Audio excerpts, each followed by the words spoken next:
Bună, sunt Alina, am 35 de ani și pot spune că există viață după divorț. În urmă cu 5 ani simțeam că mi se rupe sufletul în piept, pentru că tatăl copilului meu, bărbatul pe care îl iubeam de la 16 ani, îmi spunea că nu mai este fericit și dorește să iasă din relație. Momentul divorțului a coincis cu întoarcerea mea din maternity și cu ducerea copilului la creșă.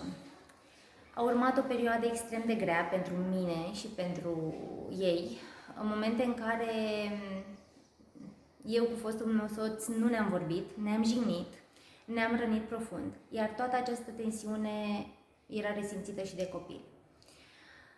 Pentru că amândoi ne doream să-i oferim copilului sentimentul de apartenență și să simtă că are o familie, deși părinții sunt divorțați, am făcut tot posibilul pentru a remedia relația dintre noi doi și a-i oferi acest echilibru.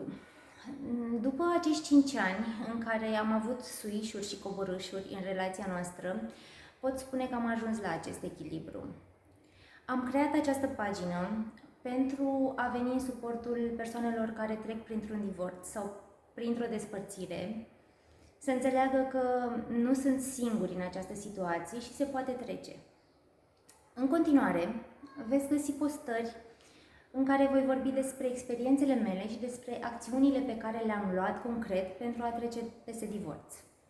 Vă invit să mă urmăriți!